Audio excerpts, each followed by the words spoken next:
Hello student, मैं अखिलेश पांडे, प्रवक्ता Chandrabhan Singh inter college, class 11th NCERT mathematics में आपका स्वागत है।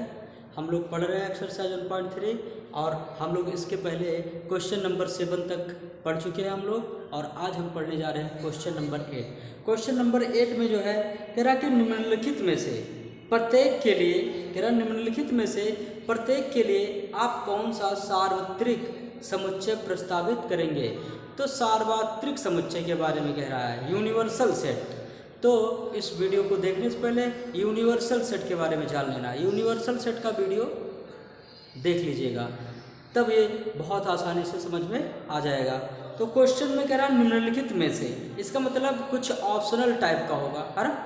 तो इस क्वेश्चन में, क्वेश्चन नंबर 8 में 2 क्वेश्चन दिए गए हैं। इसके कितने पार्ट हैं? 2, और दोनों पार्टों में हमें बताना है। पहले पार्ट के लिए बताना है कि कौन सा यूनिवर्सल सेट लागू होगा, मतलब कौन सा यूनिवर्सल सार्वत्रिक समुच्चय इसके लिए लागू होगा, और दूसरे में भी हमें बताना है कि कौन सा यूनिवर्सल सेट यानी कि सार्वत्रिक समुच्चय लागू होगा, यही हमें बताना है। तो आइए देखते हैं क्वेश्चन नंबर 8 का फर्स्ट पार्ट। तो क्वेश्चन नंबर 8 है, निम्नलिखित में से प्रत्येक के लिए आप कौन सा सार्वत्रिक समुच्चय प्रस्तावित करेंगे। उसके बाद जो है इसमें पहला पार्ट है, ये क्वेश्चन है, सिर्फ इतना क्वेश्चन है ऊपर, बाकी क्वेश्चन नहीं है। तो देखो कह रहा है कि A इक्वल्स टू समकोण त्रिभुजों का समुच्चय। कह रहा है कि A समकोण त्रिभुजों का, A क्या है?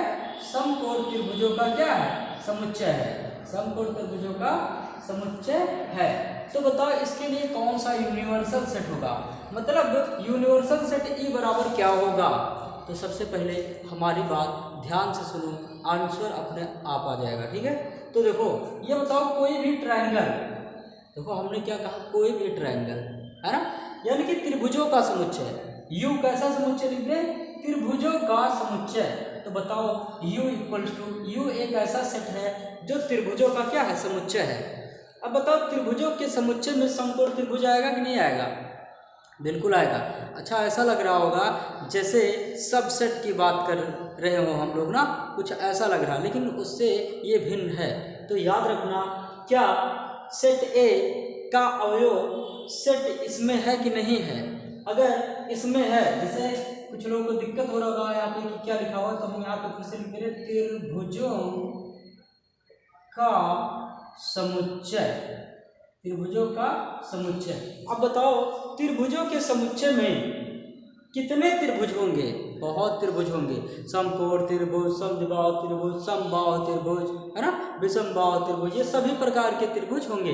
तो बताओ क्या सेट ए में जो अवयव है, सेट ए में जो अवयव है वो कौन सा अवयव है? समकोण त्रिभुज। तो क्या सेट यू में त्रिभुजों का समुच्चय है, तो त्रिभुजों के समुच्चय में क्या समकोण त्रिभुज है कि नहीं है?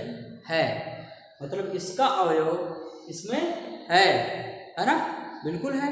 तो इसका मतलब क्या होगा, ए का यूनिवर्सल सेट होगा U, और U क्या होगा? त्रिभुजों का समुच्चय, ठीक है। ये चीज क्लियर हो जाना चाहिए।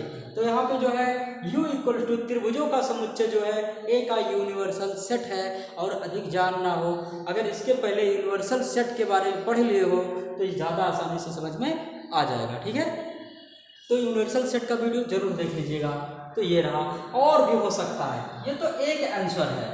किताब में कौन सा आंसर दिया होगा इससे कोई मतलब नहीं है, वो खुद ही मिला लेना। पहले तो हम जो तर्क दे रहे हैं क्या ये सत्य है, ये जानना ज़्यादा जरूरी है। तो वास्तव में ये सही है, क्योंकि मान लो इसी रूम में जो है हम क्या करें, त्रिभुजों को लाकर भर दें, किया जा सकता है? बिल्कुल भी नहीं किया जा सकता है, क्योंकि त्रिभुज कोई वस्तु थोड़ी नहीं है कि ला के रख दें। यानी कि ये 3D नहीं है, ये क्या है? 2 डायमेंशनल, द्विविमीय, है ना। तो ये बताओ हमें, अगर हम लिख दें U इक्वल्स टू 2D आकृतियां, आकृति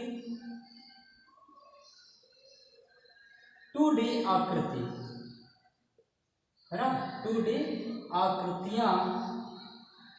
अब बताओ ध्यान से हमारी बात सुनो, 2D आकृतियां जानते हो ना? नहीं जानते हो, देखो एक सरफेस पर, एक पृष्ठ पर हम लाइन खींच देते हैं, ये क्या है?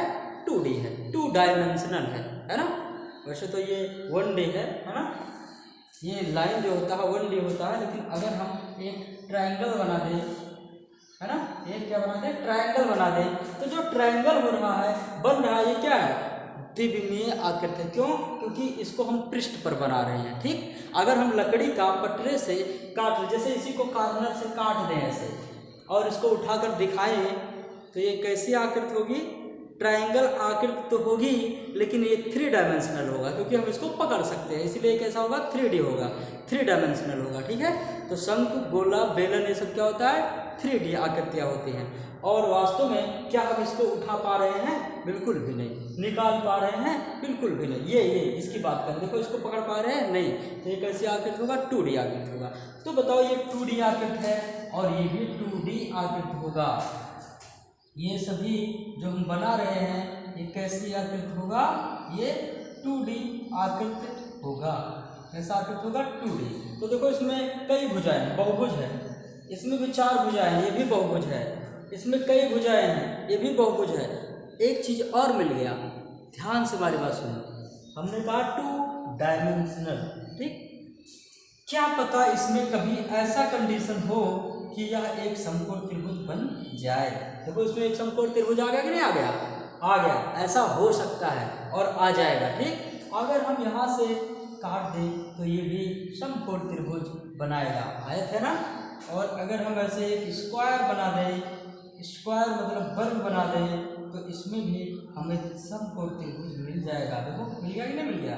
या इधर मिला दिए होते तो भी बन जाता, तब यहाँ बनता। ठीक है, तो इसमें भी समकोण त्रिभुज है, इसमें भी समकोण त्रिभुज है, इसमें भी समकोण त्रिभुज है, ऐसे में भी समकोण त्रिभुज है। तो ध्यान से हमारी बात सुनो, सभी 2 डायमेंशनल आकृतियां ये थी ना, और इसमें हमें क्या मिल गया?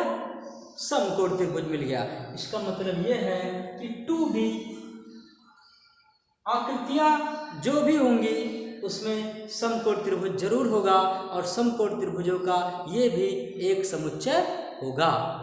ठीक है, तो ये भी क्लियर हो गया। तो हम लोगों ने तर्क के द्वारा सिद्ध किया कि ये भी सही है और ये भी सही है। तो कौन सा आंसर होगा? दोनों आंसर सही है। ठीक है, और एक देखते हैं। अभी हम लोगों के दिमाग में आया था कि ये तो 2D आकृतियाँ हैं। अभी हम लोगों ने कुछ कहा था और उसमें जो था वो पता नहीं क्या था, देखते हैं, अभी याद आएगा तो बताते हैं। तो ये समझ में आ गया होगा, 2 डायमेंशनल आकृतियाँ जो हैं ये क्लियर हो गई हैं। उसके बाद जो है सभी 2D आकृतियाँ हमें पता चल गया कि ये समकोण त्रिभुज का क्या होगा? समकोण त्रिभुज का समुच्चय होगा, या समकोण त्रिभुज एक अवयव मान लें तो वह 2D आकृतियों में आएगा। ठीक है, हमने कहा था बहुभुज, बहुभुज अभी बात सामने आया था। तो देखो एक ट्रायंगल बना दो, ये भी बहुभुज होता है। 2 से अधिक भुजाएं जिसमें होती हैं वो क्या होता है? बहुभुज होता है। ठीक, ये चतुर्भुज देख रहे हो, ये चतुर्भुज देख रहे हो ना, और कह सकते हैं खष्टभुज अगर बना दें तो अच्छा है, नहीं तो ये भी बहुभुज है, तो हम जा नहीं सकते हैं। ठीक है, ये देखो, तो ये खष्टभुज हो गया, 6 भुजा वाला। तो क्या इसमें ट्रायंगल नहीं निकल सकता? निकल सकता है, क्योंकि अभी हमने बताया था। देखो निकल गया कि नहीं निकल गया? इसमें निकलेगा कि नहीं निकलेगा? इसमें निकलेगा कि नहीं निकलेगा? इसमें निकलेगा, निकलेगा। तो वास्तव में ये क्या है? बहुभुज। तो हम कह सकते हैं बहुभुज, U = बहुभुज। तो बहुभुज के लिए हम लोग बहुभुज को या बहुभुजों का समुच्चय जो बनेगा वो क्या होगा? यूनिवर्सल सेट होगा, यूनियन ऑफ सेट होगा। किसका? सेट A का। तो हम ये चीज समझ चुके हैं। अब यहाँ देखते हैं, A = समकोण त्रिभुजों का समुच्चय जो है, इसके लिए सार्वत्रिक समुच्चय क्या होगा? U। सार्वत्रिक समुच्चय को U से ही, यूनिवर्सल सेट U से ही तो नोट करते हैं। तो सभी त्रिभुजों का समुच्चय ये हो गया, सभी त्रिभुजों का समुच्चय, इसका यूनिवर्सल सेट है। ठीक, फिर देखो सभी बहुभुजों का समुच्चय A का क्या है?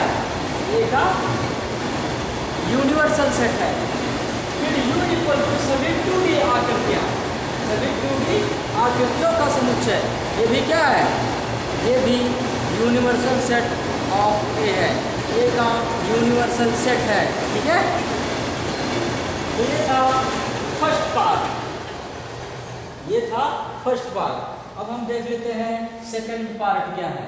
तो सेकंड पार्ट में जो कहा जा रहा है उसके लिए भी यही लागू होगा, देख लेते हैं। इसमें कह रहा है कि समद्विबाहु त्रिभुजों का समुच्चय, तो इसको बी मान ले रहे हैं, इसको मान ले रहे हैं बी। दूसरे पार्ट को क्या मान कर लेते हैं, बी। इसमें माना है कि नहीं, तो देखो इसमें बी इक्वल टू समद्विबाहु त्रिभुजों का समुच्चय, समद्विबाहु त्रिभुजों का समुच्चय। आप बताओ, समद्विबाहु त्रिभुज, अभी अभी हम लोग जो कर रहे थे सब वही होगा। देखो क्या समद्विबाहु त्रिभुज जो होगा वह 2D आकृति होगा कि नहीं होगा, बिल्कुल होगा। तो ये सही है, 2D आकृतियों का समुच्चय जो होगा वो क्या होगा, बी, यानी कि समद्विबाहु त्रिभुजों का समुच्चय उसमें लागू होगा। उसके सभी अवयव, इसके सभी अवयव इसमें जरूर होंगे, ठीक है। इसका मतलब बी का यूनिवर्सल सेट है सभी 2D आकृतियों का सेट, ठीक है। अब बताओ, अभी अभी हमने कहा था बहुभुज बनाए थे ना, तो वहां पर भी तो हम समद्विबाहु त्रिभुज पाते हैं। देखो देखो खुद ही देखो, मान लो ये एक स्क्वायर है, वर्ग है, ठीक है। वर्ग में दो भुजाएं बराबर होती हैं, इनको ऐसे मिला दो, ये इसके बराबर हो जाएगा कि नहीं हो जाएगा। तो ये क्या समद्विबाहु त्रिभुज बन गया, बिल्कुल बन गया। तो ऐसे बहुभुजों में हम क्या निकाल सकते हैं, यानी कि हम कह सकते हैं सभी बहुभुजों का समुच्चय समद्विबाहु त्रिभुजों का समुच्चय का यूनिवर्सल सेट होता है, ठीक है। ये भी क्लियर हो गया। चलो ठीक है, आगे चलते हैं। फिर पहला, सभी त्रिभुजों का समुच्चय। तो बताओ सभी त्रिभुजों के समुच्चय में क्या समद्विबाहु त्रिभुज के अवयव आएंगे या नहीं, बिल्कुल आएंगे, क्योंकि त्रिभुजों के समुच्चय। कोई कहेगा त्रिभुज, तो कहोगे कौन सा त्रिभुज, समद्विबाहु, समबाहु, समकोण, कौन सा त्रिभुज कहोगे ना, उसी को। मान लो कहीं रखा हो, किसी झोले में रखा हो, कोई कहते समद्विबाहु, कहते कोई त्रिभुज निकालो, चाहे जो निकाल के दे दोगे। कहो, वो कहेगा कि समकोण त्रिभुज निकालो, तो ढूंढोगे समकोण त्रिभुज कहाँ है, निकालोगे ना। तो समकोण त्रिभुज त्रिभुजों के समुच्चय में मिलेगा कि नहीं मिलेगा, श्योर है मिलेगा। ऐसे समद्विबाहु त्रिभुज भी मिलेगा उसमें, ठीक है। तो वास्तव में ये सभी क्या है, सही है। और ये जो तीनों सेट, यूनिवर्सल सेट, तीनों का नोटेशन एक ही बना दिए हैं हम यहाँ, ठीक है। तो तीनों में से कोई आंसर लिख सकते हो, कोई एक ही आंसर देना है, हमें तीनों नहीं देना है, ठीक है। तो सिर्फ एक आंसर देना है और कोई भी इन तीनों में से एक लिख सकते हैं हम लोग। और उम्मीद है समझ में आ गया होगा। अब हम मिलेंगे नेक्स्ट वीडियो में क्वेश्चन नंबर 9 के साथ। Thank you.